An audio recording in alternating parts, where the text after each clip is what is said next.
चाणूर और मुष्टिक, श्री कृष्ण और बलराम ने इनका वध किया था कंस वध के टाइम, तो इनको मल्लारी कहा जाता है। तो आखिर ये जो है मल्ल युद्ध, ये एग्जैक्टली है क्या?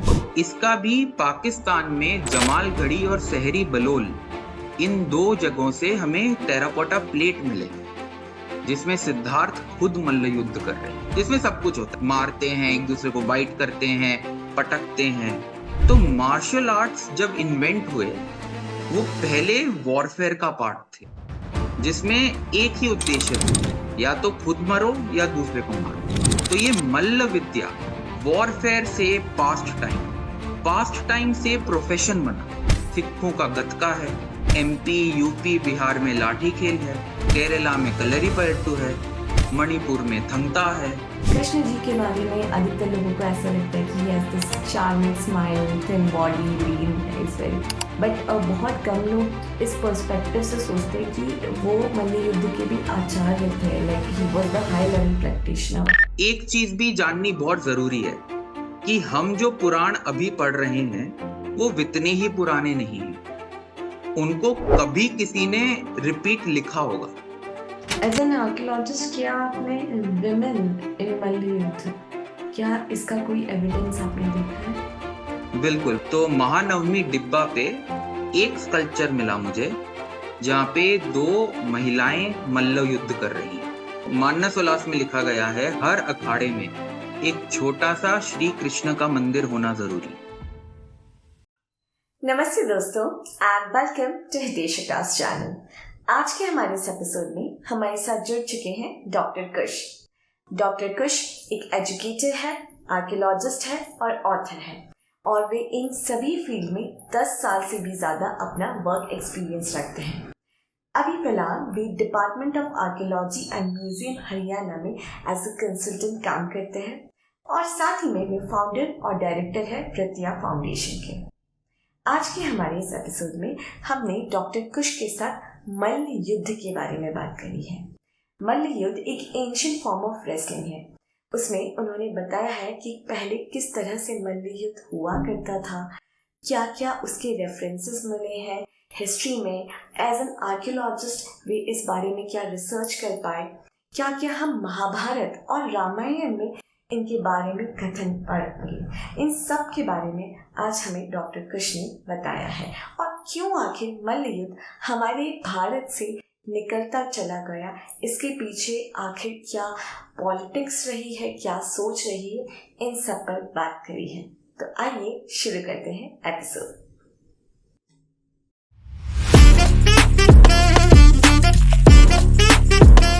Doctor Kush Dhebar ji, welcome to Hitesh Akash channel. कैसे हैं आप? बस सब ठीक Hiteshika, thank you for having me here, looking forward to this conversation. Same. So आपने बहुत ही एक इंटरेस्टिंग बुक लिखी है जिसे मैं कुछ दिन पहले पढ़ रही थी, और आपकी बुक से मुझे रियलाइज हुआ है कि मैं उस विषय पे आज आपसे बात करना चाहती हूँ, जो कि हमारे प्राचीन भारत का एक बहुत ही अद्भुत कौशल जो कहीं ना कहीं विलुप्त हो गया है, खो गया है, जो कि है मल्ल युद्ध।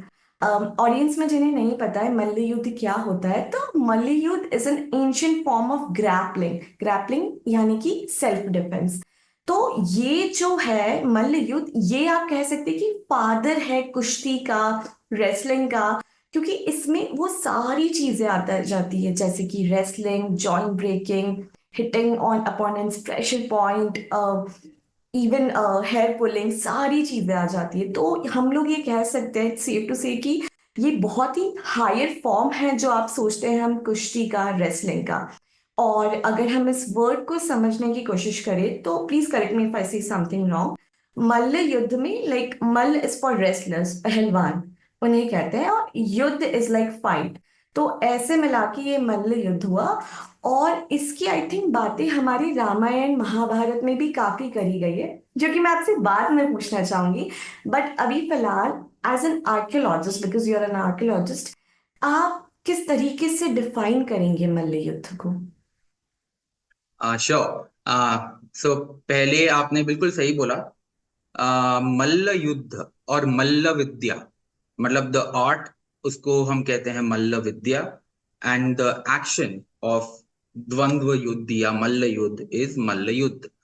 पर जब हम लोग मल्ल शब्द का इस्तेमाल करते हैं, तो मल्ल शब्द जब हम कहते हैं एटिमोलॉजी, एटिमोलॉजी मतलब कोई भी शब्द कैसे आया इस्तेमाल करने में, और उसका मतलब जेनेसिस, ओरिजिन्स कहाँ से हुए। तो मल्ल शब्द एक्चुअली संस्कृत, प्राकृत और पाली लैंग्वेजेस में बहुत ज्यादा इस्तेमाल हुआ है, और फिर द्रविडियन लैंग्वेजेस में भी सेम रीजन से इस्तेमाल होता है। पर मल्ल सिर्फ रेसलर या बॉक्सर या फाइटर नहीं थे। मल्ल के बहुत अलग अलग मतलब थे, और अभी भी उनको अलग अलग तरह से इस्तेमाल किया जाता है। जैसे मल्ल का अगर जो मैं आपको एक शब्द में वर्णन करूं, डिस्क्रिप्शन करूं, तो इट इज फिजिकल स्ट्रेंथ, दम, जोर। तो मल्ल एक एथलीट को भी बोला जाता था, मल्ल एक वॉरियर को भी बोला जाता था, मल्ल एक फाइटर को भी बोला जाता था, मार्शल आर्टिस्ट को भी, बॉक्सर को भी, रेसलर को भी, और मल्ल एक चैंपियन। क्योंकि हमें हमारे बहुत सारे मंदिरों में, बहुत सारी गुफाओं में हमें इंस्क्रिप्शन मिले हैं, जिनको हम शिलालेख कहते हैं। तो हम्म। इन इंस्क्रिप्शन में कई सारे राजाओं ने और कई दूसरे लोगों ने अपने आप को एक एपिथेट दिया है, मल्ल। जैसे साउथ इंडिया में ज्यादातर राजा होयसाला के ले लो, या कल्याण चालुक्य के ले लो, या काकतीय के ले लो, तो इन लोगों को ना बहुत अच्छा लगता था गिरिदुर्ग मल्ल, मतलब वो राजा जो चैंपियन है पहाड़ के फोर्ट्रेस का, या भूलोक मल्ल, वो राजा जो पूरी भूमि का और लोक का चैंपियन है। तो मल्ल, अब जैसे महाबलीपुरम आज हम कहते हैं, इसको मामल्लापुरम भी कहते हैं। वो नाम आया महामल्लपुरम, जो पल्लवा किंग थे नरसिम्हा वर्मन महामल्ल, उनके नाम से आया। तो महाबलीपुरम एक बहुत शूरवीर राजा का शहर। तो मल्ल का इस्तेमाल ज्यादातर आजकल तो हम, अगर जो वैसे इस्तेमाल बहुत कम होता है, पर अगर जो जहां भी होता है साउथ इंडिया में अभी भी ज्यादा होता है। तो मल्ल शब्द का इस्तेमाल ज्यादा रेसलिंग, ग्रैपलिंग और चैंपियन, शूरवीर, इन लोगों के साथ किया जाता है। जैसे श्री कृष्ण को भी लोग मल्लारी कहते हैं। तो श्री कृष्ण को भी मल्लारी इसीलिए कहते हैं क्योंकि वो, उन्होंने दो मल्ल, कौन थे वो दो मल्ल? चाणूर और मुष्टिक। श्री कृष्ण और बलराम ने इनका वध किया था कंस वध के टाइम, तो इनको मल्लारी कहा जाता है।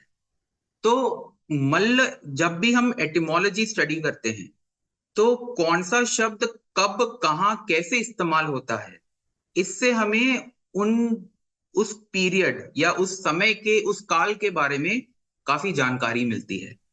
तो ये लिंग्विस्टिक्स का एक बहुत ही हमें दिया गया एक तोहफा है, जिससे हम काफी चीजें पढ़ सकते हैं। क्योंकि कुछ ऐसे शब्द हैं जो लौकिक होते हैं, जो उस समय, उस राज्य, उस स्थल में इस्तेमाल किए जाते थे, पर वो बाद में कहीं नहीं किए जाते हैं।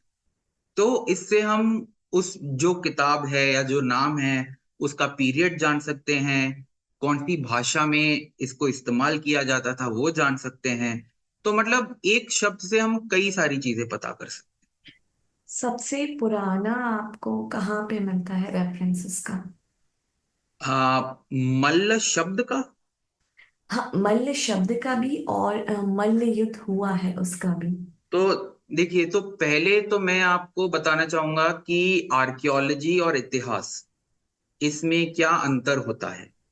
क्योंकि जब हम कहते हैं मल्ल विद्या का इतिहास या हिस्ट्री ऑफ मार्शल आर्ट्स, तो बहुत लोगों ने काम किया है। आपको कई जाने माने हस्तियों ने इंटरव्यू भी दिए हैं इसके बारे में। वो लोग इस्तेमाल क्या करते हैं अपने कंक्लूजन पे आने के लिए, वो है इतिहास, पुराण, ट्रेडिशन, मतलब हमारे ग्रंथ, हमारे स्क्रिप्चर्स। तो जब भी कोई चीज हम लिखित रूप से पढ़ते हैं, वर्बल रिकॉर्ड, और उसके ऊपर हम अपना वर्णन करते हैं, अपना उल्लेख करते हैं वो इतिहास, पुराण, ट्रेडिशन मतलब हिस्ट्री में आता है।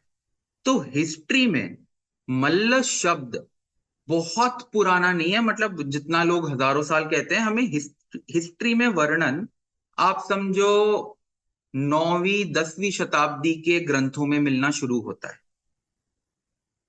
पर इसका मतलब ये नहीं है कि मल्ल पहले नहीं थे, और इसका मतलब ये भी नहीं है कि इस शब्द का इस्तेमाल पहले नहीं हुआ, क्योंकि जो लिखित रूप से हमारे पास अभी ग्रंथ हैं, जाहिर सी बात है वो सारे तो है नहीं, थोड़े से गायब हो गए होंगे, जल गए होंगे, या अभी तक मिले नहीं है, क्या पता आगे हमें और पुराने मिले। पर मल्ल शब्द हमारे पास जैन प्रबंध, बुद्धिस्ट जातक और हमारे पुराणों में कई बार इस्तेमाल किया गया है। पर एक चीज भी जाननी बहुत जरूरी है कि हम जो पुराण अभी पढ़ रहे हैं वो इतने ही पुराने नहीं हैं, उनको कभी किसी ने रिपीट लिखा होगा। और हमारे देश में एक चीज जो बहुत मुख्य रूप से मानी जाती है वो है ओरल ट्रेडिशन। तो जैसे कहानियां हम दूसरों को बताते हैं, फिर वो किसी और को बताते हैं, तो हमारा जितने पुराण की कहानियां हैं वो कभी ना कभी ओरल ट्रेडिशन की बहुत अहम भूमिकाएं निभाती थी। और उनको लिखित रूप से हमें इतना पता है कि जो अर्लीस्ट पुराण लिखने का हमें एविडेंस मिलता है वो 4वीं 5वीं शताब्दी से होता है। पर उसमें मल्ल का शब्द हमें अभी तक ढंग से नहीं पता कि मल्ल शब्द रेसलर के लिए किया गया है, एथलीट के लिए किया गया है, चैंपियन के लिए किया गया है। तो हमें 7वीं 8वीं शताब्दी से मल्ल शब्द मिलना शुरू हो जाता है, पर उसका वर्णन कैसे किया गया है वो जानना जरूरी है। पर मल्ल विद्या जो हम अभी बात कर रहे हैं उसका वर्णन हमें 8वीं 9वीं शताब्दी से बहुत स्पष्ट रूप से, साफ तरीके से मिलना शुरू हो जाता है। अब हम आते हैं आर्कियोलॉजी पे। जी। आर्कियोलॉजी वो होती है जो हम कोई भी ठोस पदार्थ को देख के, महसूस करके, उसकी स्टडी करके हम कोई कंक्लूजन देते हैं। तो आर्कियोलॉजी जरूरी नहीं है कि लिखित रूप से होनी चाहिए। जैसे हम कुछ भी उत्खनन करते हैं, एक्सकवेशन करते हैं, हमें बर्तन मिलते हैं, हमें स्कल्पचर मिलते हैं, हमें उनके घर मिलते हैं लोगों के उस समय के, तो वो सब आर्कियोलॉजी का हिस्सा है। हमारे मंदिर हैं, हमारे मस्जिद हैं, हमारे किले हैं, ये सब बेसिकली हम इंग्लिश में वर्ड यूज करते हैं टैंजिबल मटेरियल रिकॉर्ड। एनीथिंग, कोई भी चीज जो 100 वर्ष से पहले बनाई गई थी वो आर्कियोलॉजी के परव्यू में आती है। मतलब ये चाहे एक छोटा सा माइक्रोस्कोपिक धान का टुकड़ा, या हमारा ताजमहल, या ये हमारा बहुत कोर्ट।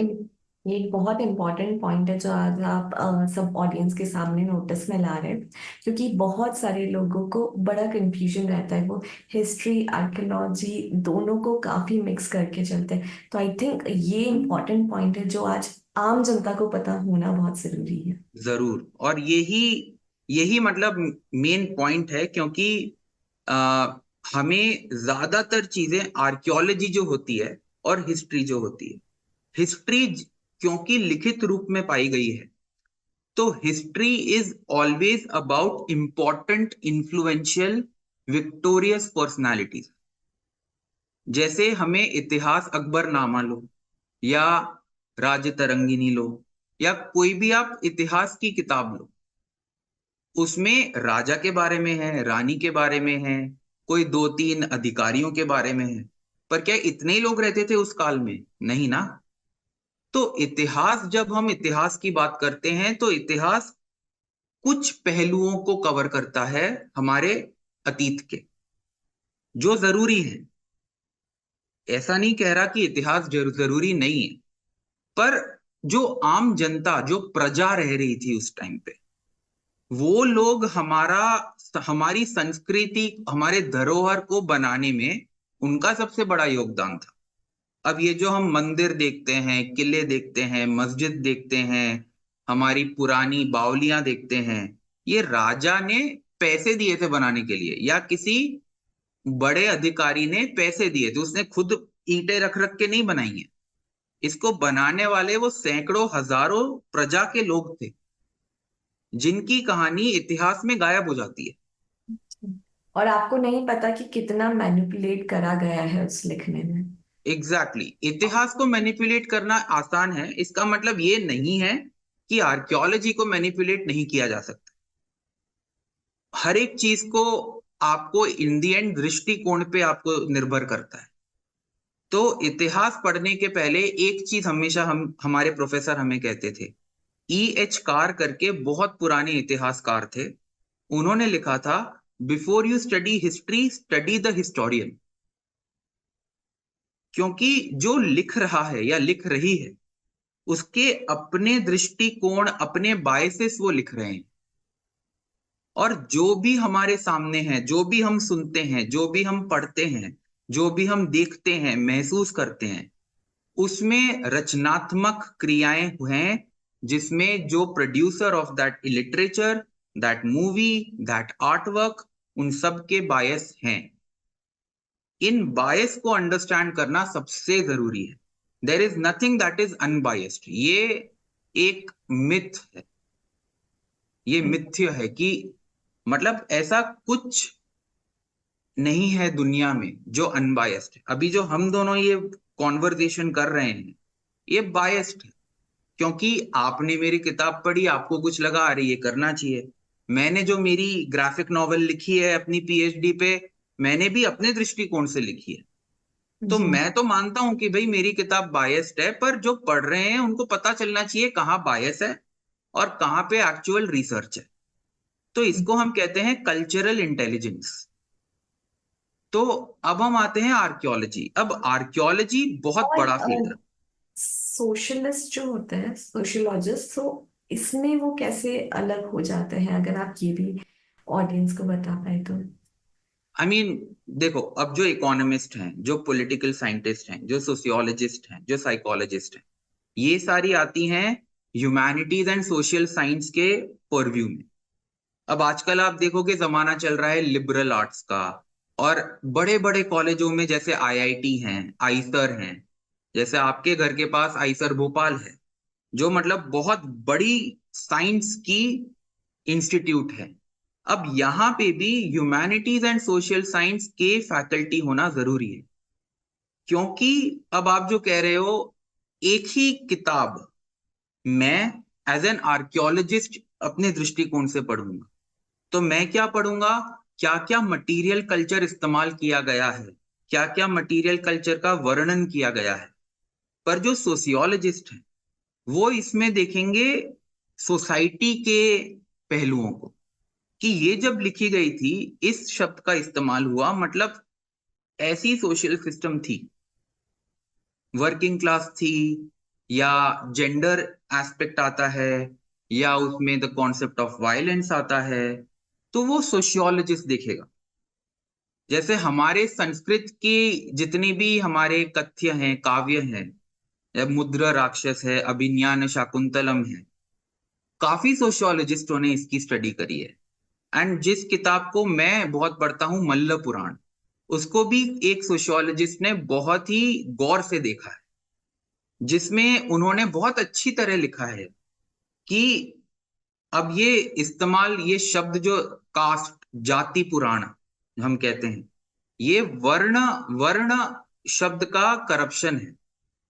पर हम जब कहते हैं, जो ऋग्वेद के पुरुष सूक्त में 4 वर्ण हैं, जो हम कहते हैं बाद में जातिवाद, कास्ट सिस्टम में बने, तो मल्ल पुराण ऐसे समय पे लिखी गई है जब मिडिवल इंडिया में बहुत नए सोशल ग्रुप्स पैदा हो रहे थे, और हर एक सोशल ग्रुप को अपना आइडेंटिटी चाहिए था। तो वो क्या करते थे, किसी ब्राह्मण को के पास जाते थे, कहते थे आप हमारी कहानी लिखो, आप हमारी कथा लिखो, और लोगों को पता चलना चाहिए कि हम कहां से आए और हम क्या हैं, कि आने वाली पीढ़ियों को ये पता होना चाहिए। तो उसको लेजिटिमेसी मिली। तो ये सारी जो स्टडीज हैं ये सोशियोलॉजिकल एस्पेक्ट होते हैं। अब पॉलिटिकल एस्पेक्ट भी आते हैं, फिर इकोनॉमिक एस्पेक्ट आते हैं, पर वो डिपेंड करता है कि आप किस दृष्टिकोण और किस उद्देश्य से कोई किताब या कुछ भी देख रहे हो, पढ़ रहे हो। जी।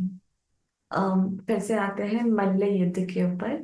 तो मल्ल युद्ध मेरे ख्याल से ये, अगर ऑडियंस को हम एक्चुअली में समझाए कि मल्ल युद्ध वाकई में क्या है, तो ये कोई मार्शल आर्ट्स नहीं है, बल्कि हम कह सकते हैं कि इट्स लाइक अ फाइट, जहां पर एक अपोनेंट दूसरे अपोनेंट से लड़ रहे हैं, और ये लड़ाई तब तक होगी जब तक किसी एक की डेथ नहीं हो जाती या वो अपने आप को सबमिट नहीं कर देते।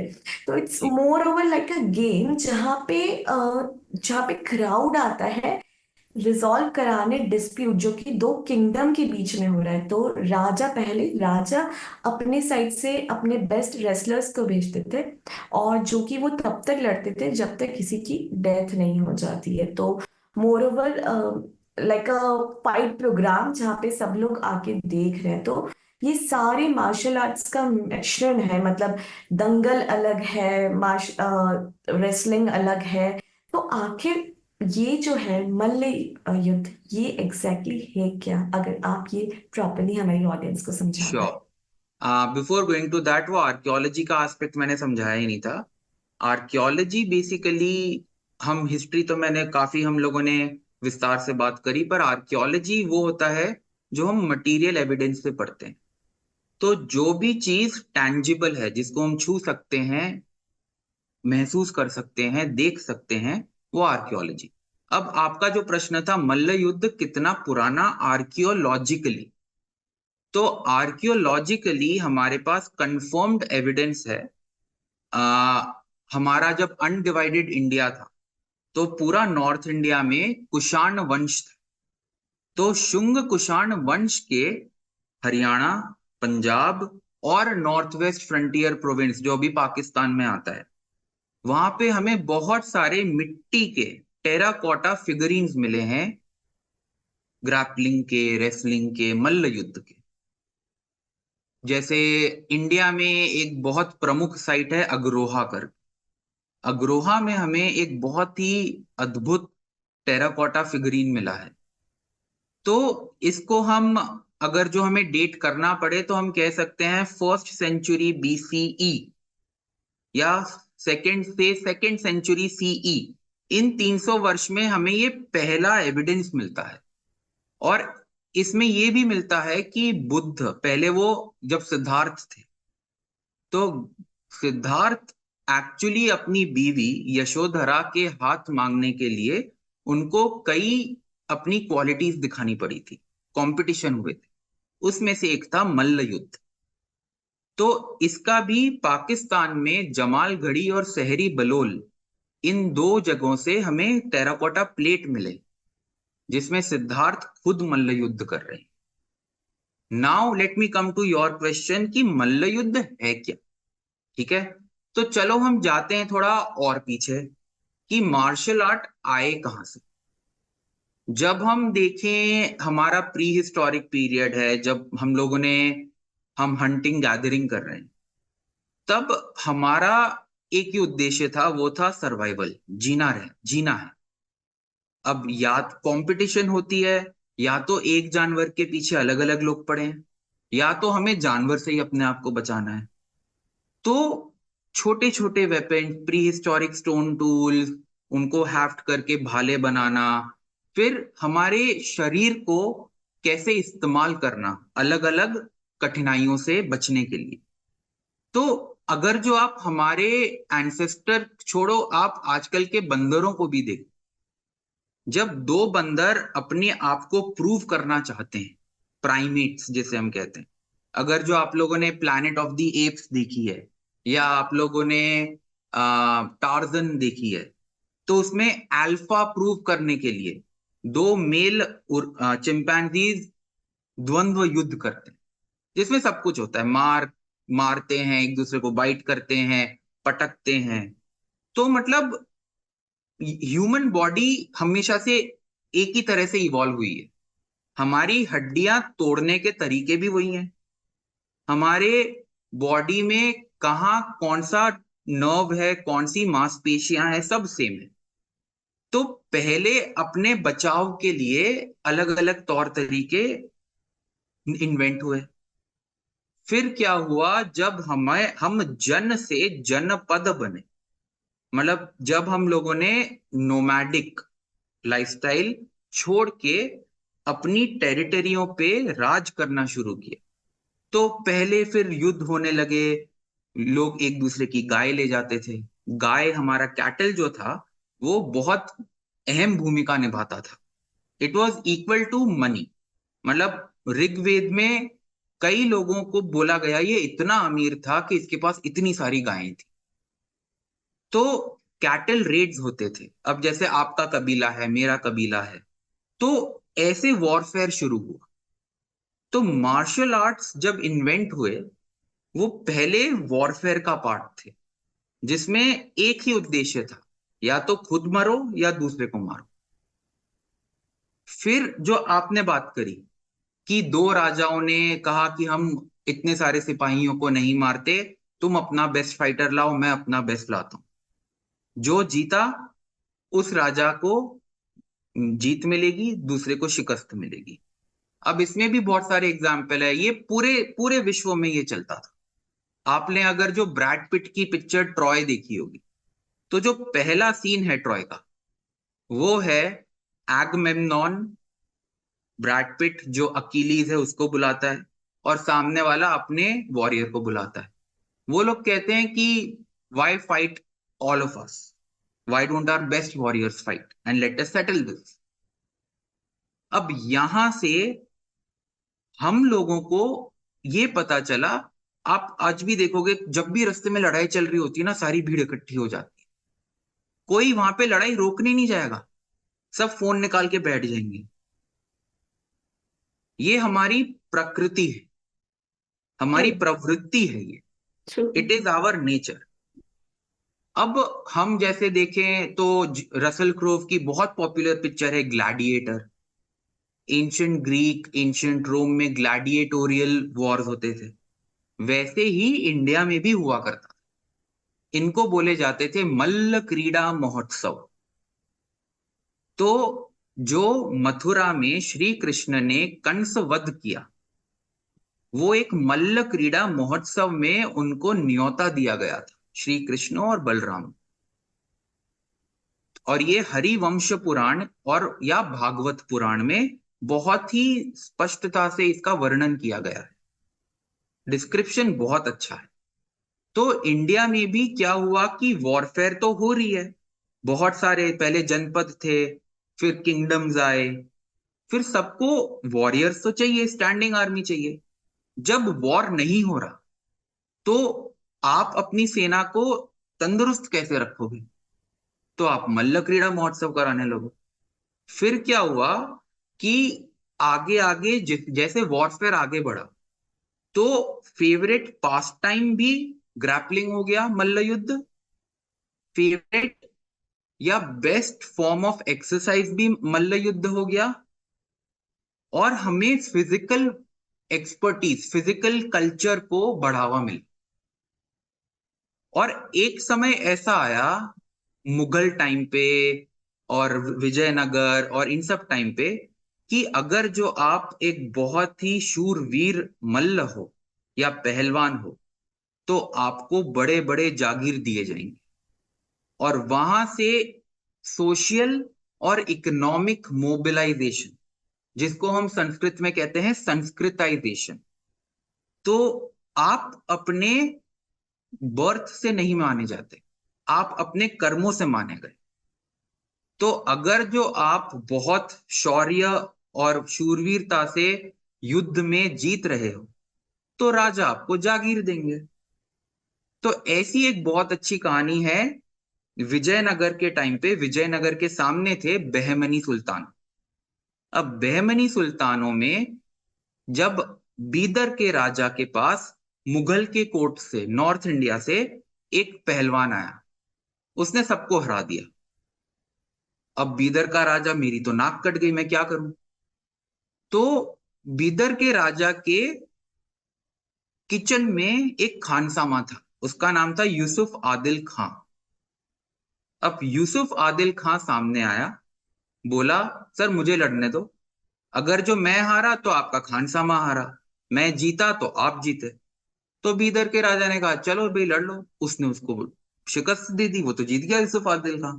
राजा इतना खुश हुआ कि उसको किचन से उठा के सीधा बीजापुर की जागीर दे दी। और कितने पावरफुल। वहां से यूसुफ आदिल खां ने अपना खुद का राजवंश चालू किया, जिसको हम आदिल शाही सल्तनत कहते हैं। वो था बीजापुर में।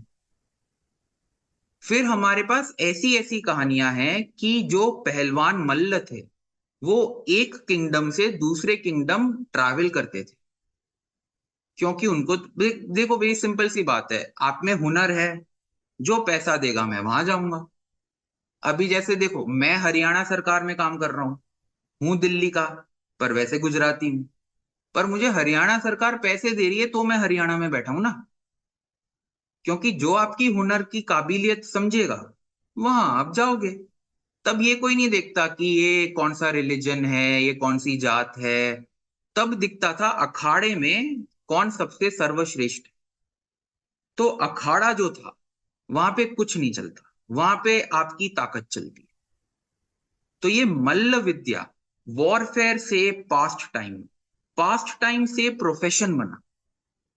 पर धीरे धीरे क्या हुआ कि जब ब्रिटिश आए, तो ब्रिटिश ने देखा इंडिया में तो तरह तरह के मार्शल आर्ट हैं। सिखों का गतका है, अपने एमपी यूपी बिहार में लाठी खेल है, केरला में कलरीपयट्टू है, मणिपुर में थंगता है। तो उनको डर लग गया कि यार ये तो बड़े पावरफुल लोग हैं, हमें इनको किसी तरह हमारी आर्मी में डालना है, और इनकी जो क्रीड़ाएं हैं, इनके जो मार्शल आर्ट हैं, युद्ध कलाएं, इसको आउटलॉ करना है, इलीगल घोषित करना है। जो इसका सेवन करेगा, जो इनको करेगा, उनको जेल में डाल देते थे वो लोग, क्योंकि उनको डर लगता था। तो ऐसे कर करके हमारे जितने मार्शल आर्ट थे, वो धीरे धीरे खत्म होते गए।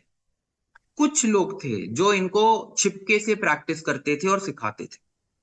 तो उन लोगों की बदौलत जो हमें दिख रहा है वो हमें दिख रहा है। तो यह कारण है कि अभी जो है मल्ल युद्ध ओरिजिनल नहीं रहा है। मुझे लगता था कि शायद, या एक मैंने व्यू पॉइंट जाना था, मैं पढ़ रही थी लोगों का, तो उनका यह कहना पड़ रहा था कि क्योंकि वो इतना ब्रूटल हुआ करता था, इस वजह से मल्ल युद्ध बंद किया। बट ये चीज भी डाली ब्रिटिशर्स ने दी तो गई थी देखो, मन में। किसी भी बहुत बड़े मूवमेंट को बंद करने के लिए एक वजह काफी नहीं है। ब्रिटिश की वजह है, फिर जैसे आपने बोला बिल्कुल सही है। तो जो आप कह रहे हो ना कि बाल खींचना, आई गाउजिंग, कोनिया मारना, ये रूल सेट से बाहर कर दिया, और इसको हम कहने लगे no holds barred street fight. ऐसा नहीं कि ये नहीं होता था, ये इलीगल फाइटें तब भी होती थी। अभी भी आप देखो, बहुत सारी पिक्चर है, अमिताभ बच्चन की एक बहुत पुरानी पिक्चर है जिसमें अमिताभ बच्चन केज में फाइटिंग कर रहा है पैसे जीतने के लिए। तो ये इलीगल फाइट तो आज भी होती है, जिसमें कोई रूल नहीं। तो इनको हम कहते थे बाहु युद्ध। इनको मल्ल युद्ध का नाम नहीं दिया गया, क्योंकि मल्ल एक स्टेटस सिंबल बन गया था। मल्ल वो थे जो डिसिप्लिन्ड होते हैं और जो रूल्स का पालन करते हैं। फिर मल्ल युद्ध में अलग अलग रूल्स आ गए, और ब्रिटिश ने क्या किया, उन रूल्स को भी हटा दिया। पर फिर क्या हुआ, हम जो मल्ल विद्या कहते हैं, हमारा कल्चर कभी एक समान नहीं रहता। कल्चर वो चीज है, हमारी संस्कृति वो है जो धीरे धीरे अडेप्ट होती है, इवॉल्व होती है। जैसे देखो, हमारे मम्मी पापा या दादी दादा, उनके टाइम पे फोन नहीं होते थे, पर अब उनको भी व्हाट्सएप करना तो आता है ना, क्योंकि भाई जिंदा रहना है तो तुम्हें अडेप्ट करना पड़ेगा। तो जो ओरिजिनल मल्ल विद्या थी, जो मतलब कुषाण वंश में हुआ करती थी, या उसके भी पहले, ऐसा नहीं है कि आर्कियोलॉजिकल रिकॉर्ड हमें फर्स्ट सेंचुरी का मिला है तो उसके पहले नहीं होता था। Like I said, human body एक जैसी है, दो लोगों के बीच में टकरार होगी तो वो कुछ तो करेंगे ना। तो बेसिकली लड़ाई तो भाई, violence is a very earlier part of our life, and it's a very important part of our life, हम माने या ना माने। Today also. Why not? आपको क्या दिख रहा है? Ukraine, Russia, Israel, Palestine, Covid में इंडिया चाइना हुआ था, गलवान वैली क्लैश। ये क्या है? वायलेंस पावर ही इज तो है। Very important everyone. Violence is inherent part of our society. It was, it is, and it will always be.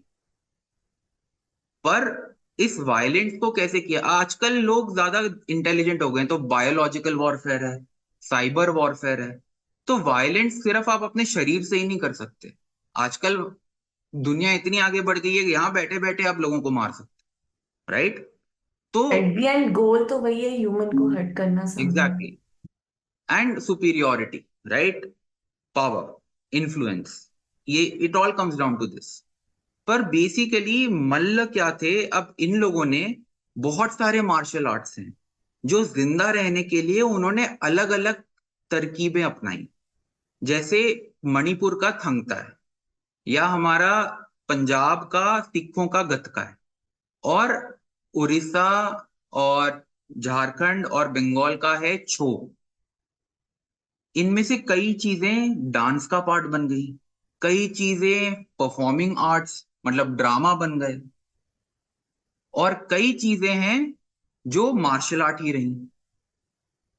तो हमारी बॉडी तो वैसी की वैसी ही है, पर जब किसी भी चीज को इंस्टीट्यूशनलाइज किया जाता है, मतलब लीगलाइज किया जाता है, इसका प्रचार किया जाता है, तो ये कोशिश की जाती है कि आप उसको सेफ एनवायरनमेंट में करो। तो फिर रूल्स आ गए। फिर ओलंपिक, ओलंपिक के रूल्स अलग हैं। फिर जैसे रेसलिंग का रूल है कि आप टांगों को नहीं मार सकते, आपको टेक डाउन करना है, आपको चित करना है, बैठ जाओ। पर जैसे सबमिशन ग्रैपलिंग का रूल है, आपको सबमिट करना है, ये वो चोक से करो, हाथ वाथ मोड़ मोड़ के करो, पर आपको सबमिट करना है। तो मार्शल आर्ट्स तकरीबन दो तरह के होते हैं। एक होते हैं स्ट्राइकिंग, जैसे बॉक्सिंग, कराटे, ताइक्वांडो, मुay थाई। और एक होते हैं ग्रैपलिंग, जैसे हो गया हमारा पहलवानी, कुश्ती, रेसलिंग, जुजित्सु, जूडो, सांबो। और कुछ होते हैं जिनमें ये दोनों पहलू होते हैं। पर इनिशियली जब वॉरफेयर के हिस्से थे, तब तो भाई सब कुछ एक साथ था। आपको जिंदा रहना है तो आप ये नहीं बोलोगे तू चीटिंग कर रहा है, मेरे पैर को क्यों मार रहा है ना? पर इनका प्रचार करने के लिए, इनकी ग्रोथ करने के लिए इनको खेलकूद का हिस्सा बनाया गया।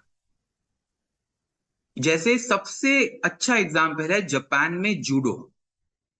अब क्या होता था, जुजित्सु जो जापानीज ट्रेडिशनल मार्शल आर्ट था, वो सामुराई करते थे क्लोज कॉम्बैट में किसी को मारने के लिए। पर अब वर्ल्ड वॉर भी खत्म हो गया, अब सामुराइज का इस्तेमाल होना यूज बंद हो गया, जापान मॉडर्नाइज हो गया। पर ये जो कला है, इसको जिंदा रखना था, इसको सेफ बनाना था। तो जिगोरो कानो करके एक बहुत प्रसिद्ध जूडोका थे, उन्होंने एक जूडो नाम के मार्शल आर्ट का इन्वेंशन किया, जिसमें आप, रूल्स ऐसे थे कि आपकी फिजिकल स्ट्रेंथ बने, आपका माइंड डिसिप्लिन हो, और आप एक फोकस्ड इंसान बनो। पर उसमें आपका उद्देश्य सामने वाले को पीटना या मारना नहीं। फिर जूडो ओलंपिक स्पोर्ट बन गया। तो मार्शल आर्ट्स की, हम कहते हैं ओरिजिनेशन तो वॉरफेयर में ही है, बट धीरे धीरे जब वॉरफेयर चेंज हुआ, अब हम कहते हैं जैसे इजरायली क्राव मगा है, या हमारी आर्मी को कराई जाती है अनआर्म्ड कॉम्बैट। अब ये फाइट सिस्टम है, ये मार्शल आर्ट नहीं है। मतलब इनकी कंपटीशन नहीं होती, ये तो करो या मरो है।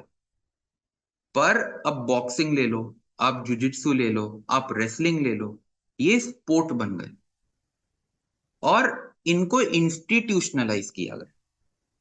तो किसी चीज को जिंदा रहना है तो उसको किसी ना किसी तरह से अपने आप को एक्सप्रेस करना है।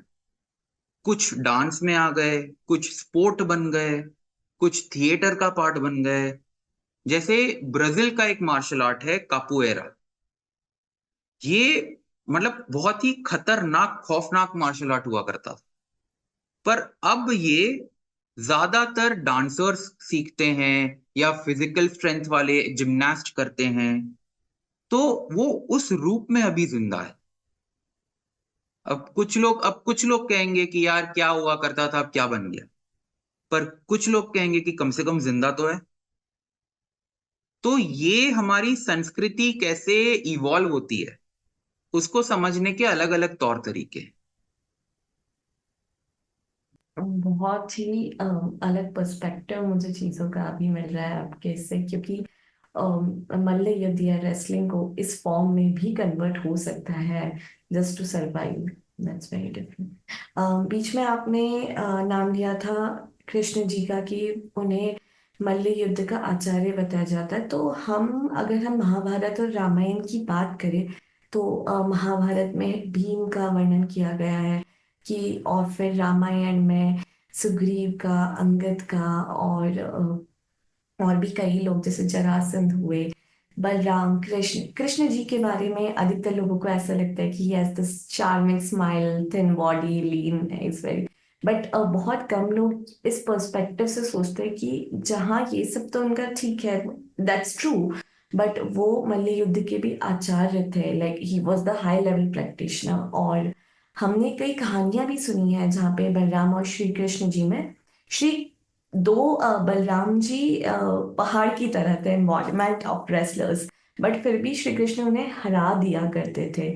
और उसी में हम लोगों ने कई सारी कहानियां ये भी सुनी है। वहीं अगर हम महाभारत की बात करें तो कि कैसे भीम ने जरासंध को हराया था, फिर दुर्योधन की जो आखिरी फाइट बताई गई है महाभारत में, फिर एक बहुत फेमस फाइट हुई थी रावण की और वानरों के राजा राजा बाली की।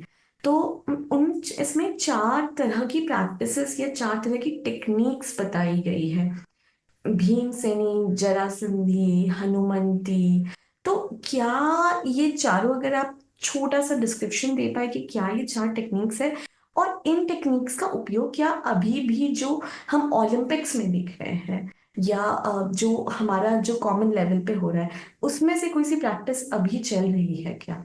और जो तीन हटाई गई थी तो उसमें से ब्रिटिशर्स, जैसा आपने मुझे बताया कि ब्रिटिशर्स ने कुछ इंटेंशनली माइंडफुली ये हटाई गई थी, तो क्या उसके पीछे भी इंटेंशन रहा है कि ये वाली चीज हटाकर, और या किसी इन चारों का मिक्सचर हुआ है? आई थिंक वो आप अगर बेहतर तरीके से बता और पाएंगे। श्योर, मतलब अब देखो, जो आपने चार अलग अलग तरह की मल्ल विद्याएं बोली, तो आप देखो इनको जो नाम दिए गए हैं वो ये हमारे रामायण महाभारत के कैरेक्टर्स के पर्सनालिटी ट्रेट्स के थ्रू दिए गए हैं।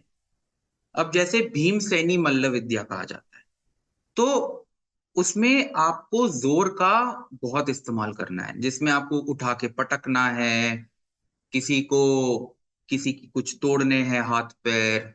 तो भीमसेनी मल्ल विद्या मतलब जोर, बाहुबल। फिर आता है अपना हनुमंती। अब हनुमान जी को जब हम देखें तो वो सिर्फ पावरफुल स्ट्रांग नहीं थे, वो दिमाग वाले भी थे। उनको पता था सामने वाले को किस पैंतरे से हराना है। तो जिसको हम इंग्लिश में कहते हैं स्ट्रैंगलिंग। मतलब आपको ये पता होना चाहिए कि अगर जो किसी को चोक करना है तो आपको बहुत जोरदार मतलब भीम जैसा स्ट्रांग होने की जरूरत नहीं है। आपको लेवरेज आनी चाहिए। अगर जो ये जगुलर है तो आप इसको कैसे ऐसे दबाओगे कि आदमी वहीं पे चित हो जाए। या अगर जो आपको कोई चोक या किसी को पकड़ के जकड़ के रहना है, अब आपने अजगर को देखा है। अजगर क्या करता है, अपने प्रे को जकड़ के रखता है, वेट करता है कि वो थक जाए, फिर मारता है। तो ये वैसा है कि आपको सिर्फ उसको हराना नहीं है, आपको उसको बोलना है तू मेरे वश में है। तो ये हनुमंती है कि आप अपने ओपोनेंट को ऐसा जकड़ लो, आपको कुछ नहीं करना। गेम ऑफ पेशेंस है। आपका ओपोनेंट ऐसे ऐसे हिलेगा, अपने आप को बचाने की कोशिश करेगा, आप फिर हो, और आप उसको धीरे धीरे थका रहे। अब तीसरा आता है जाम्बुवंती मल्ल विद्या। अब हमें सबको पता है कि जाम्बवान एक ऐसे कैरेक्टर थे जो बहुत ही ज्यादा वाइज थे, जिनको जिनमें विद्या की कोई कमी नहीं थी। इनफैक्ट वही थे जिन्होंने हनुमान जी को याद दिलाया था कि तू क्या कर सकता है। जी। तो जाम्बुवंती मल्ल विद्या एक बहुत ही इंटरेस्टिंग टाइप ऑफ मल्ल विद्या है, जो आप बेसिकली ह्यूमन अनाटमी को समझ के करते हो। मतलब अगर जो हमें पता है ये हमारा हाथ है, हमारा हाथ ऐसे होता है, पर ऐसे नहीं होता, तो आप इतना सा करो, मैं तो टूट जाएगा मेरा हाथ। या आप हमारे घुटने को कैसे बेंड करो। तो जिनको जॉइंट लॉक्स कहा जाता है, प्रेशर पॉइंट्स कहा जाता है, वो जाम्बुवंती मल्ल विद्या है। अब हम आते हैं जरासंधि। जरासंधि आज के जमाने में जैसे मिक्स मार्शल आर्ट, पर जरासंधि तो और भी ज्यादा खराब था। जरासंधि में आप एवरीथिंग इज अलाउड। जो हम बाहु युद्ध की बात कर रहे थे ना, वो है जरासंधि। घुसा भी मारो, कोनी भी मारो, काटो, पत्थर सी भी उठा के मारो, जो करना है करो, जो हाथ में आता है मारो। बेसिकल की क्यों, क्योंकि जरासंध को हम एज अ विलन पहचानते हैं। तो जो काम विलन करता है वो जरासंधी। ये ज्यादा वॉरफेयर। अब जरासंधी टाइप का जो मल्ल विद्या है, एक पुराण है मल्ल पुराण, जो एक्चुअली गुजरात के एक सोशल ग्रुप, मतलब हम इनको कास्ट जाति भी कह सकते हैं, जो जेठी मल कहा जाता था, जिन्हें जो सोलंकी और वाघेला राजवंश में जिनका जिनकी मतलब इकोनॉमिक पावर, सोशल पावर बहुत बढ़ गई थी, क्योंकि वो इतने स्ट्रॉन्ग शूरवीर होते थे जो सोलंकी राजपूत की सेना में होते। ये लोग एक पर्टिकुलर टाइप ऑफ जरासंधी मल्ल विद्या करते थे, जिसको हम कहते हैं वज्र मुष्टि। ये वज्र मुष्टि होता है कि हम आपने देखा है बहुत सारे बच्चे होते हैं वो नकल्स पहनते हैं, फिर ऐसे मारते हैं, नकल जी डस्टर। जी जी। उसको हम कहते हैं वज्रनाक। वज्र मतलब anything that is super strong. तो वो वज्र मुष्टि करके अपने सामने वाले को मारते थे, कल फोड़ते थे अपने वज्रनाक। अब ये जेठी जो थे, जब मुजफ्फरिद सुल्तान और सल्तनत, दिल्ली सल्तनत की आक्रमण बढ़े गुजरात में, तो सोलंकी और वाघेला राजवंश खत्म हो गए धीरे धीरे। तो ये लोग अपने कला के बलबूते पे सब जगह फैल गए। कोई किसी राजा में, मतलब अकबर नामा में ना एक इतना अच्छा लिखा गया है, द इंटेलिजेंट जेठीज were also part of Akbar wrestling team. मतलब हमारे जेठी मल अकबर की अपनी रेसलिंग अखाड़े में काम करते थे। ये लोग साउथ इंडिया आ गए, जैसे हम डेक्कन, दक्खन जिसे कहते हैं, कर्नाटका, आंध्रा, महाराष्ट्र, तेलंगाना, और इनका नाम हो गया जेट्टी। अब ये जेट्टीज जो हैं, आज भी मैसूर में जो वड़यार वोडेयार या वड़यार राजवंश है, the Mysore royal family, Dussehra के महोत्सव में, अब ये लोग वज्रनाक तो नहीं पहनते बेचारे, पर वही है, कोरियोग्राफी करते हैं अपनी कला। पर अब क्या हो रहा है कि जैसे ही हमें हमारे रियासतें खत्म हुई, ब्रिटिश का जोर बढ़ा, तो इन सब जेट्टियों को ना रियासत जॉब देते थे। अब ब्रिटिश ने धीरे धीरे सारी रियासतों को हड़प लिया। अब राजा महाराजा तो नाम के हो गए ना, उनको पेंशन दिया जाता था, वो बेचारे क्या पैसे देंगे इन सबको। तो ये जितनी, अब हमारे आर्टिस्ट ले लो, हमारे कारपेंटर ले लो, स्कल्प्टर ले लो, ये धीरे धीरे ना इन सब की कलाओं का विनाश होता गया। अब पैसा नहीं मिलेगा तो आप तो जो मिलेगा वो करोगे, खेती बाड़ी हो गई, या आप गाय भैंस चराने लगो, जो करना पड़ेगा आप करोगे। अगर जो आप अपना पेट भरने में ही पूरी जिंदगी लगा रहे हो, तो आप अपनी कला कैसे करोगे? तो ऐसे करके मल्ल विद्या भी धीरे धीरे खत्म होता। अ, तो आपने मेंशन करे बार बार मल्ल पुराण पुराण के बारे में। तो मल्ल पुराण में टेक्निक्स के अलावा हम क्या क्या पढ़ सकते हैं? मुझे उसमें सबसे इंटरेस्टिंग चीज ये लगी थी कि शायद इसमें एक्सरसाइजेस भी बताई गई है यूजिंग क्लब्स, जो कि आज भी हम प्रयोग में लेते हैं। तो मल्ल पुराण में और टेक्निक्स और क्या सीक्रेट्स हम पढ़ सकते हैं, अगर हमारे ऑडियंस में से कोई मल्ल पुराण पढ़ना चाहे तो? तो मल्ल विद्या का इसको मैनुअल कहा जाता है, मतलब इंसाइक्लोपीडिया समझ लो एक तरह से, या गाइड बुक समझ लो। इसके अलावा एक और छोटा सा, मतलब सोमेश्वर कल्याण चालुक्य राजा थे, जिन्होंने मल्ल विनोदह करके एक छोटा सा चैप्टर अपनी किताब मानसोल्लास में लिखा था। अब इन दो ग्रंथों का इस्तेमाल किया जाता था। अब देखो, प्रॉब्लम ये है कि हमारे पास जो इन ग्रंथ की कॉपीज हैं, एक कॉपी का प्रिंट है हमारे पास बड़ौदा में, एमएस यूनिवर्सिटी बड़ौदा, जो पहले गायकवाड़ ओरिएंटल इंस्टीट्यूट का पार्ट होता था, और पूना में भंडारकर ओरिएंटल रिसर्च इंस्टीट्यूट, जहां पे थोड़ा लेटर पीरियड का मैन्यूस्क्रिप्ट। हमारे पास ओरिजिनल, जो मतलब जिसको हम कह सकते हैं कि जो सबसे पुराना मल्ल पुराण है पहला, वो हमें अभी तक नहीं मिला। 13th सेंचुरी वो में? है गायकवाड़ ओरिएंटल वाला। तो वो 13th सेंचुरी वाला जो मल्ल पुराण है, वो भी किसी और को देख के लिखा गया है। अच्छा। तो अब अगेन बात आती है, स्टडी द हिस्टोरियन, राइट? हम्म हम्म। और ऐसा माना जाता है कि जितनी श्लोकों को आ, अनुवाद किया गया है, वो सारे श्लोक नहीं थे, थोड़े से श्लोक रह गए हैं। वो उस किताब में ही लिखा गया है कि थोड़े से पन्ने फटे हुए थे। तो मल्ल पुराण हमें काफी चीजें बताता है कि एक मल्ल को सुबह से लेकर रात तक क्या क्या करना चाहिए, उनका खुराक, उनकी एक्सरसाइजेस। जैसे पहले एक्सरसाइज होनी चाहिए दंड और बैठक, सूर्य नमस्कार। फिर जब आप, जिसको हम आजकल इंग्लिश में कहते हैं कैलिस्थेनिक्स, अपनी शरीर का इस्तेमाल करके एक्सरसाइज। फिर आते हैं हम वेट्स पे, तो उसमें गदा आ गया, जोड़ी आ गई, फिर रोप क्लाइंबिंग आ गया, फिर स्विमिंग आ गया। तो कम से कम 20 तरह के आश्रम कहा जाता है, स्तंभाश्रम, जलाश्रम, ऐसे कर करके। उसके बाद what is the hierarchy of मल्लस, मतलब सबसे छोटे होते हैं उनको कहा जाता है भविष्णु। फिर जो मेच्योर होते हैं उनको कहा जाता है ज्येष्ठ मल्ल, जहां से जेठी आया, ज्येष्ठ मल्ल, जेठी और जेट्टी। और जो बुढ़े हो जाते हैं, जो कोचेस बन जाते हैं, उनको प्रौढ़ कहा जाता है। तो हमें ये सोशल हायरार्की एक अखाड़े की पता चलती।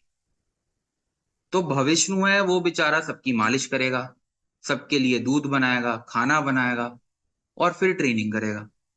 पर वो भविष्णु जो है, जो सबसे छोटा है, उसको ट्रेनिंग का हर पार्ट नहीं कर, उसको पहले अपना दिमाग और अपना शरीर मजबूत करना। फिर जब आप ज्येष्ठ बनते हो, तो आप दंगलों में, मल्ल क्रीड़ा महोत्सव में हिस्सा लेके अपने अखाड़े को प्रसिद्ध करोगे। अलग अलग राजाओं से आपको प्रसिद्धि मिलनी चाहिए। और वो करेगा जो सारे मल्ल को करना चाहिए। और जो प्राउड हैं, जो मतलब हम रिटायर्ड कह लो, वो बेसिकली कोच बन जाते हैं, या उनको आज्ञा दी जाती है कि अब आप अपना गृहस्थ आश्रम कर सकते हैं। क्योंकि इसमें यह भी लिखा गया है कि जो मल्ल है वो सेलिबेट, ब्रह्मचार्य का इस्तेमाल करता है। फिर मल्ल को योग करना है। योग मतलब जो आजकल योगा मैट पे होता है वो ही नहीं। योग आसन साधना अलग है, बट योग मतलब नियम, धारणा, बहुत तरह प्रत्याहार। के योग बताए गए हैं। तो जो अष्टांग योग हैं, हम्म। फिर उनको दोपहर को स्क्रिप्चर्स पढ़ने चाहिए, फिर उनको संगति का ख्याल रखना चाहिए। तो एक एक चीज बहुत स्पष्टता से मल्ल पुराण में दी गई है, और आजकल हमें ये सब देखने को नहीं मिलता। फिर ये भी दिया गया है कि आपको गर्मी का खुराक क्या होना चाहिए, सर्दी का खुराक क्या होना चाहिए। और सबसे इंपॉर्टेंट चीज है जिसको देख के लोगों को हंसी आएगी, पर पहलवानों के लिए सबसे इंपॉर्टेंट चीज है सुबह का मल मल त्यागना, मतलब defecation. Gut health, gut health पे जो आजकल के साइकाइट्रिस्ट, मतलब दुनिया भर की आप देखोगे, अलग अलग तरह के गट डिटॉक्स, गुड बग ये, गुड बग वो, गट फ्लोरा, इन सब की बात करते हैं। तो ये गट हेल्थ की बातें उस समय से चल रही हैं मल्ल पुराण। ऐसा बोला गया कि अगर जो आपने सुबह डेफेकेट नहीं किया तो आप अखाड़े पे नहीं उतरोगे। तो एक एक चीज साइंटिफिकली समझाई गई है। एज एन आर्कियोलॉजिस्ट, क्या आपने विमेन इन मल्ल युद्ध, क्या इसका कोई एविडेंस आपने देखा है? बिल्कुल, मतलब ऐसा नहीं कि बहुत ज्यादा वर्णन है, पर जब मैं अपनी पीएचडी विजयनगर साम्राज्य की प्रतिमाओं पे कर रहा था, तो महानवमी डिब्बा पे एक स्कल्पचर मिला मुझे, जहाँ पे दो महिलाएं मल्ल युद्ध कर रही हैं। और विजयनगर के समय पे पोर्चुगीज ट्रैवलर्स बहुत आते थे।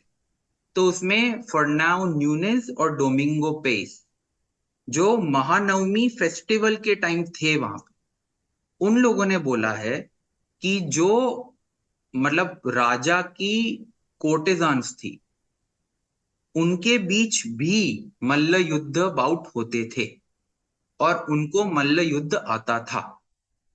पर कहने को तो हमारे पास बहुत कम उदाहरण है।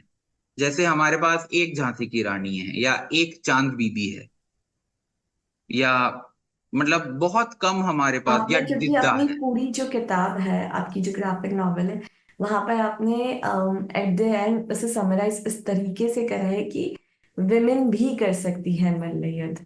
जी, वो तो जी, इसलिए मतलब मेरा क्या है कि ये एक आपने मैं, एक बहुत अलग पॉइंट ऑफ व्यू दोनों देने की कोशिश करी है लोगों की, क्योंकि मैं क्योंकि ऑल गर्ल्स स्कूल में पढ़ाया करता था पहले पूना में, और मैं मतलब अपनी मम्मी का बहुत बड़ा भक्त हूँ। तो मैं मतलब कह सकते हो फेमिनिज्म मतलब टू अ सर्टेन एक्सटेंट मेरे में है। जी, हाँ जी, आप और कहाँ कहाँ पे से, अगर आपको इसके अलावा कोई एविडेंस मिला है?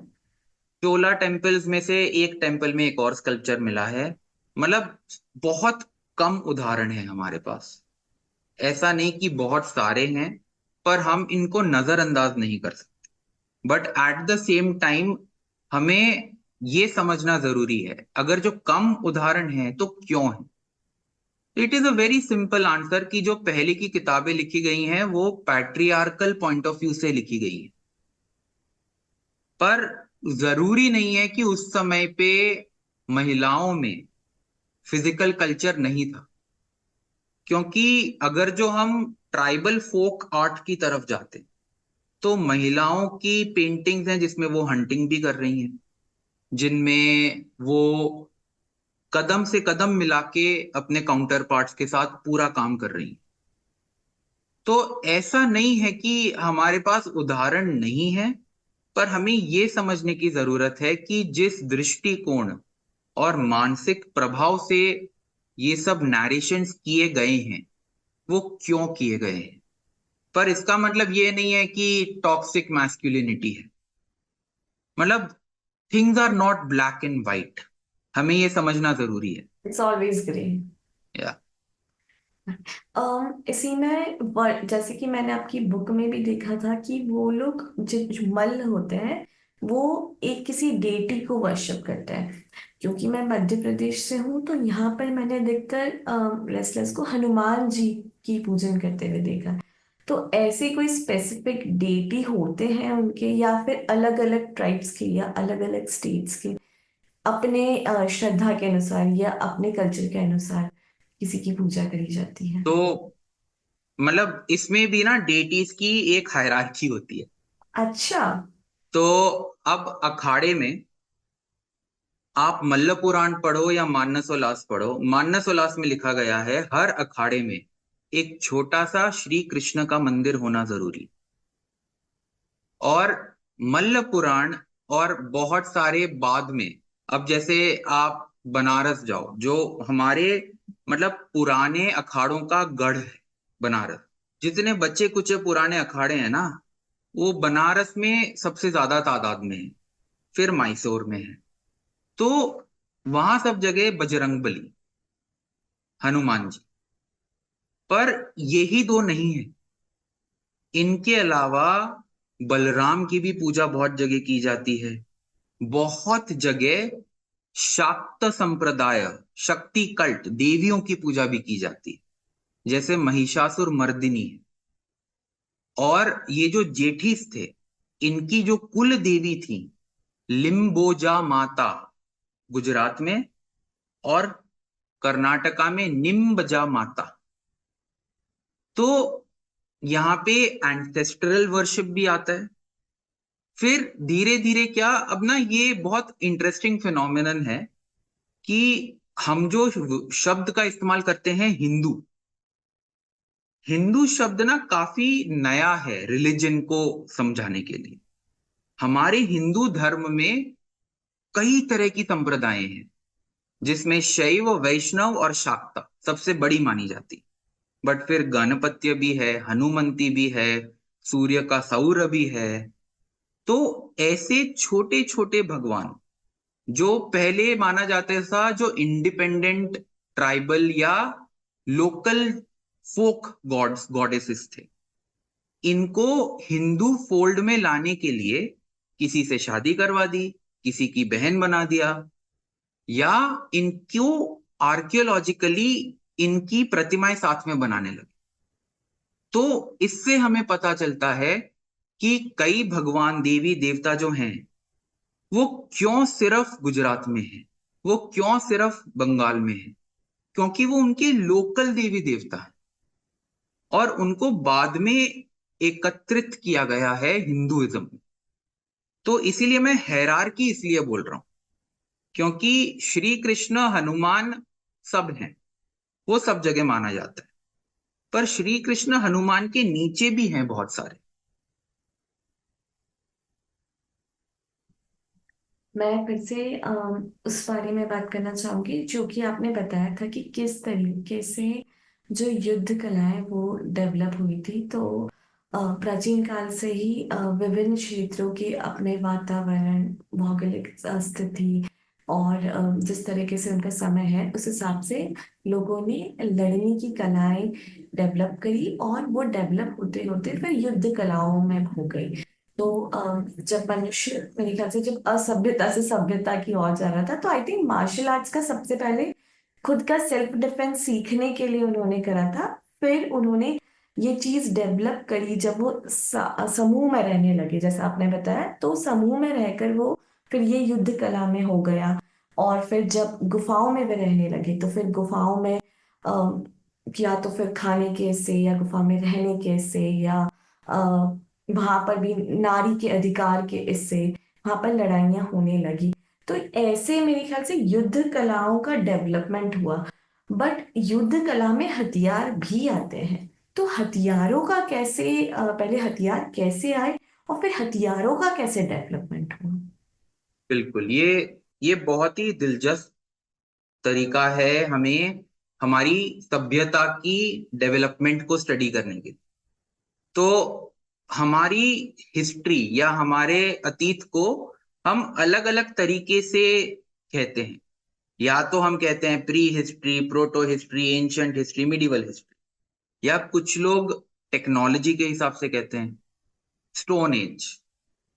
Ion age, copper age, bronze age, और कुछ लोग मिक्स भी करते हैं। जैसे हमारा जो हड़प्पा सभ्यता, सिंधु सरस्वती सभ्यता है, उसको हम चाल्कोलिथिक कहते हैं। मतलब जब पत्थरों का भी इस्तेमाल होता था, पाषाण युग से जो आगे आए हैं, और फिर धीरे धीरे कॉपर का भी इस्तेमाल हो गया। फिर आयन एज में आयन का, लोहे का इस्तेमाल होने लगा। तो जो टेक्नोलॉजी हमारे पूर्वजों को पता थी, उस टेक्नोलॉजी का इस्तेमाल खेती बाड़ी के लिए भी किया, हंटिंग के लिए भी किया, फिर जानवरों को मार के उनकी खाल उखेड़ने के लिए भी किया, फिर जमीन खोद के जो रूट्स होते हैं, बेरीज होते हैं, वो कलेक्ट करने के लिए भी किया। तो हमारे स्टोन एज में हमें हैंड एक्सेस मिलते हैं, जिनको आप एक डंडे से बांध के भाला बना सकते। फिर जैसे हमारे पूर्वज और इंटेलिजेंट हुए, तब उन्होंने सीखा तीर कमान। जो वो उनको पता चल गया अब इतना बड़ा एक्स की जरूरत नहीं है, हम इतने छोटे छोटे भी माइक्रोलिथ बना सकते, ब्लेड की तरह।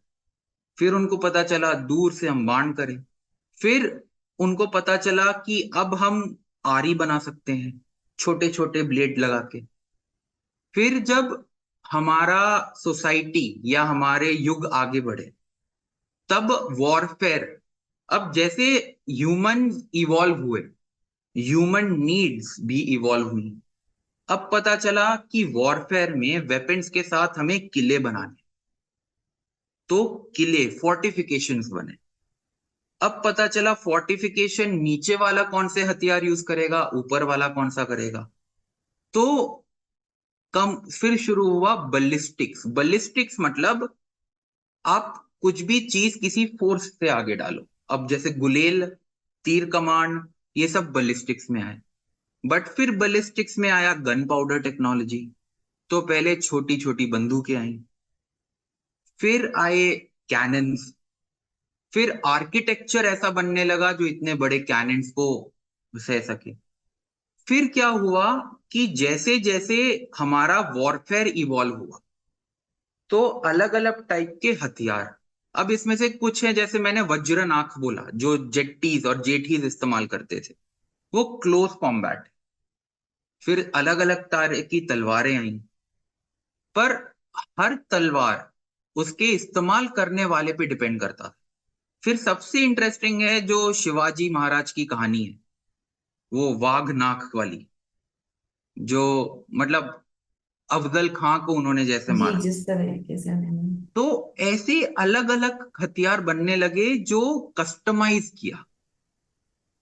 जैसे महाराष्ट्र में मर्दानी खेल है, तो मर्दानी खेल जो मराठास इस्तेमाल करते हैं, उसमें तलवारबाजी भी है, उसमें लठ भी यूज होती है, पर उसमें अलग अलग तरह के फेंकने वाले, प्रहार करने वाले हथियार भी हैं।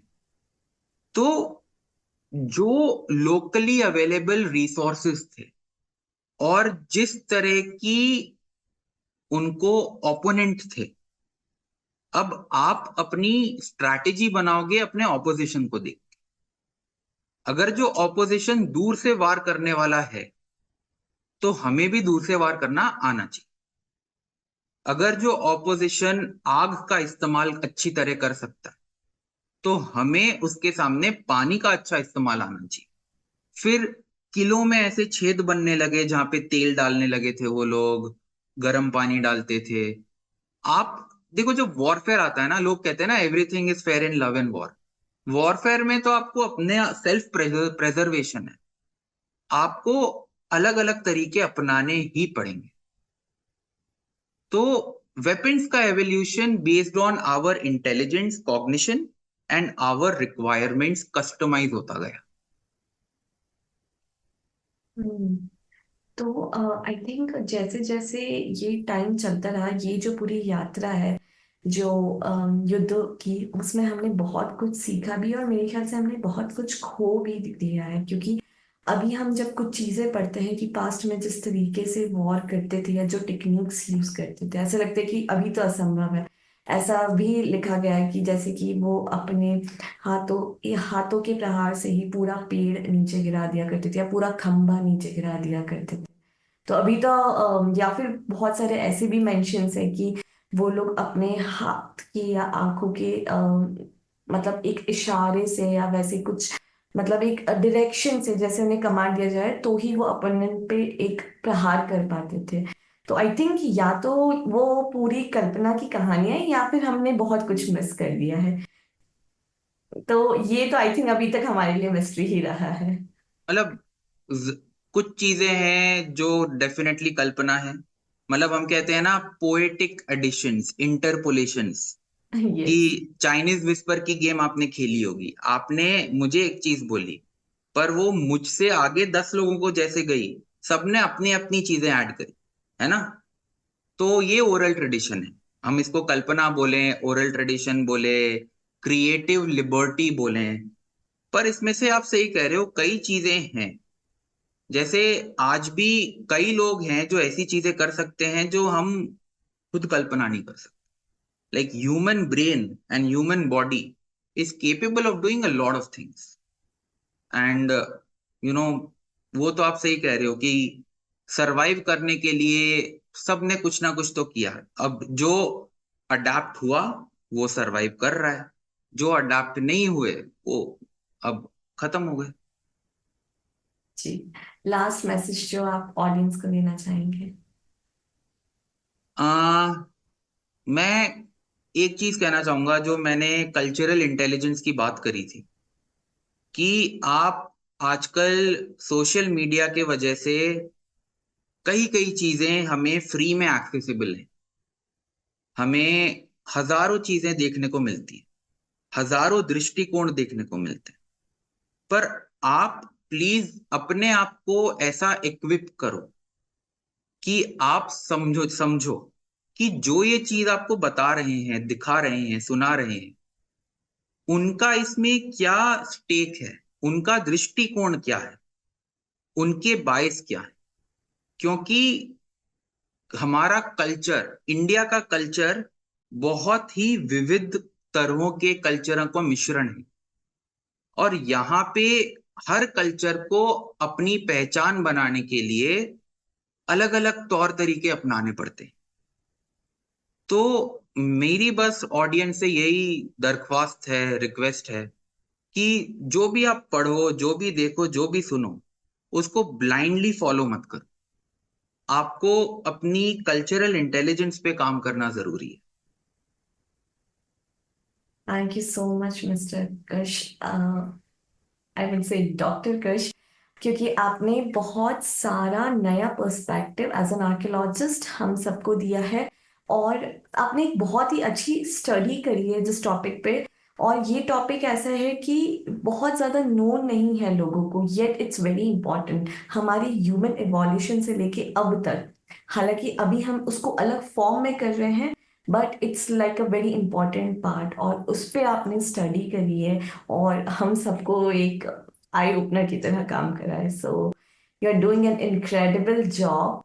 और अगर आप आपकी बुक का थोड़ा सा डिस्क्राइब करके बता पाएंगे आपने किस तरीके से उसमें बताया है। तो योद्धाज ऑफ हासन मेरी ग्राफिक नॉवल है जो मैंने सेल्फ पब्लिश की है। एंड योद्धाज ऑफ हासन बेसिकली एक फेमिनिस्ट नैरेटिव ऑफ मल्ल विद्या है, जो मतलब कहती है कि अखाड़ों में औरतों का जाना मना है, पर ऐसा किसी ग्रंथ में नहीं लिखा। तो कुछ लड़कियां गांव वालों को ये दिखाने के लिए कि लड़कियां भी मल्ल विद्या कर सकती हैं, दशहरा के दिन, महानवमी के दिन, विजय से मान विजयादशमी के दिन वो लोग दुर्गा माता, चामुंडेश्वरी माता और निम्बजा माता के दिन पे एक अखाड़े पे 4 लड़कों को चैलेंज करती हैं। पर ये कहानी उस फाइट के बारे में नहीं है। हमें सबको पता है कि लड़कियां जीतती हैं, है ना। पर कहानी है कि जो उनकी दादी आजी है, वो उनको कैसे सिखा रही है। तो मैंने मल्ल पुराण, मानसोल्लास, अलग अलग ग्रंथ जैसे आर्ट ऑफ वॉर है, कौटिल्याज अर्थशास्त्र है, हर एक का रिसर्च करके थोड़ी थोड़ी टीचिंग्स ट्राई किए हैं। पर मैंने modern day mix martial arts, jujitsu, submission grappling के भी वर्णन को इस्तेमाल किया है। तो मैं ये दिखाना चाहता हूं कि कैसे पास्ट इज इंपॉर्टेंट, बट अगर जो पास्ट प्रेजेंट में रेलेवेंट नहीं है तो वो खत्म हो जाए। तो मैं जो भी करता हूँ वो मैं प्रेजेंट डे सोसाइटी के रेलेवेंस को देख के करता Amazing. So it was really nice talking to you and recording this amazing podcast. Thank you so much. हूँ। Thank you Hiteshika, it was amazing being here. Thank you for getting in touch with me, and I really appreciate, and all the best for all of your future podcasts. You're doing a great job. You're doing a great job too. Thank you so much. तो यह था हमारा आज का episode. मुझे उम्मीद है कि आज के इस एपिसोड से आपको एक नया पर्सपेक्टिव मिला होगा मार्शल आर्ट्स का, ग्रैपलिंग का, सेल्फ डिफेंस का या मल्ल युद्ध का। तो अगर आपको यह जानकारी अच्छी लगी हो तो अपने अपनों से शेयर करना ना भूलें।